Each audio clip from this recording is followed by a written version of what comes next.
사람들이 예수님께 모여든 이유들. 마가복음 3장 1절에서 19절 말씀. 예수께서 다시 회당에 들어가시니 한쪽 손 마른 사람이 거기 있는지라. 사람들이 예수를 고발하려 하여 안식일에 그 사람을 고치시는가 주시하고 있거늘, 예수께서 손 마른 사람에게 이르시되 한가운데에 일어서라 하시고, 그들에게 이르시되 안식일에 선을 행하는 것과 악을 행하는 것, 생명을 구하는 것과 죽이는 것, 어느 것이 옳으냐 하시니 그들이 잠잠하거늘, 그들의 마음이 완악함을 탄식하사 노하심으로 그들을 둘러보시고 그 사람에게 이르시되 내 손을 내밀라 하시니 내밀매 그 손이 회복되었더라. 바리새인들이 나가서 곧 헤롯 땅과 함께 어떻게 하여 예수를 죽일까 의논하니라. 예수께서 제자들과 함께 바다로 물러가시니 갈릴리에서 큰 무리가 따르며 유대와 예루살렘과 이두메와 요단강 건너편과 또 두로와 시돈 근처에서 많은 무리가 그가 하신 큰 일을 듣고 나오는지라. 예수께서 무리가 애워싸 미는 것을 피하기 위하여 작은 배를 대기하도록 제자들에게 명하셨으니, 이는 많은 사람을 고치셨으므로 병으로 고생하는 자들이 예수를 만지고자 하여 몰려왔음이더라. 더러운 귀신들도 어느 때든지 예수를 보면 그 앞에 엎드려 부르짖어 이르되 당신은 하나님의 아들이니이다 하니, 예수께서 자기를 나타내지 말라고 많이 경고하시니라. 또 산에 오르사 자기가 원하는 자들을 부르시니 나온지라.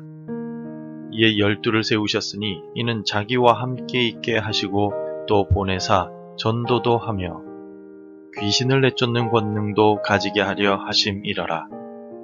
이 12를 세우셨으니 시몬에게는 베드로라 이름을 더하셨고, 또 세베대의 아들 야고보와 야고보의 형제 요한이니 이 둘에게는 보아너게 곧 우레의 아들이란 이름을 더하셨으며, 또 안드레와 빌립과 바돌로메와 마테와 도마와 알페오의 아들 야고보와 및 다데오와 가나나인 시몬이며, 또 가롯 유다니 이는 예수를 판 자더라.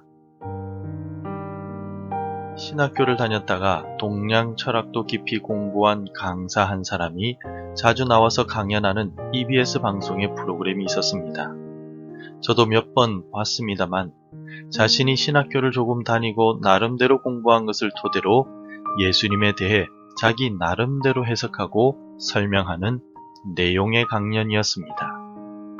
그런데 그 강사의 강연은 가만히 듣고 있으면 성경을 성경대로 해석하는 것이 아니라 순전히 자신의 생각과 동양 철학으로 해석을 하는 모습을 볼 수가 있습니다. 예수님을 동양 철학으로는 결코 해석할 수 없습니다. 심지어 신학으로도 예수님을 모두 이해하고 설명할 수 없다고 생각합니다. 그래서 저의 결론은 그가 예수님의 이름을 팔아서 자신의 명성을 얻으려 하고 부를 누리려 한다는 생각이 들었습니다. 오늘날 예수님의 이름을 팔아서 자신의 목적을 이루려는 사람들이 많았던 것처럼 2000년 전에도 각자의 목적에 따라 예수님 곁에 사람들이 모여들었습니다. 오늘 우리가 함께 읽은 마가복음 3장 1절부터 19절의 말씀에는 세 가지의 사건이 기록되어 있습니다. 세 가지의 사건이란 가버나움 회당에서 안식일에 한쪽 손 마른 사람을 고쳐주신 사건과 예수님의 소문을 듣고 사방에서 사람들이 예수님께 나온 사건, 그리고 예수님께서 12제자를 부르신 사건입니다. 그런데 각각의 사건들을 유심히 보면 예수님의 주변에 서로 다른 목적이나 이유로 사람들이 몰려들었음을 알 수 있습니다. 사람들이 예수님께 모여든 각각의 이유들이 무엇일까요?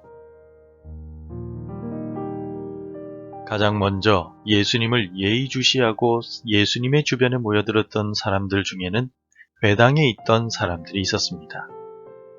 그들이 예수님을 예의주시하고 주변에 모여들었던 이유가 무엇일까요? 2절 말씀에는 사람들이 예수를 고발하려 하여 안식일에 그 사람을 고치시는가 주시하고 있거늘 이라고 기록되어 있습니다. 이 사람들이 누구였는지는 6절에도 언급이 되어 있습니다. 예수님을 예의주시하고 주변에 있었던 사람들은 바리새인들이었습니다. 그들은 예수님을 주시하고 있었습니다. 이 단어의 헬라어적 의미는 숨어서 기다렸다, 감시했다입니다.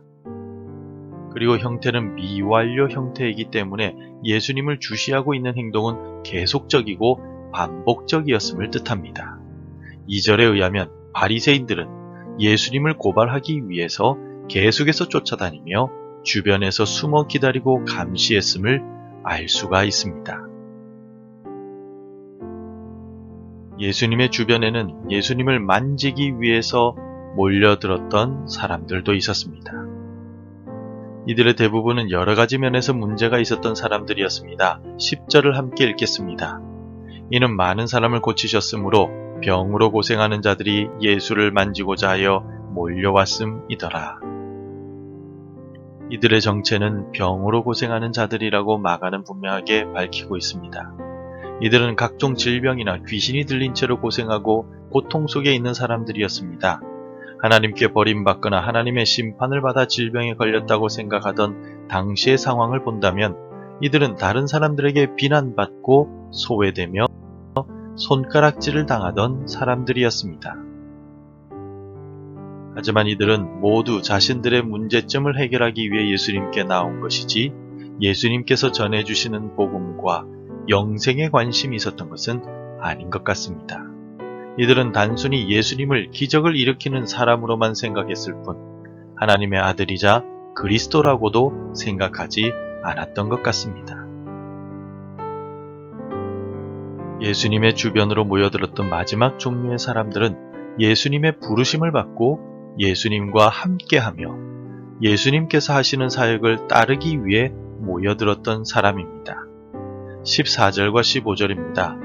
이에 12를 세우셨으니 이는 자기와 함께 있게 하시고 또 보내사 전도도 하며 귀신을 내쫓는 권능도 가지게 하려 하심이러라.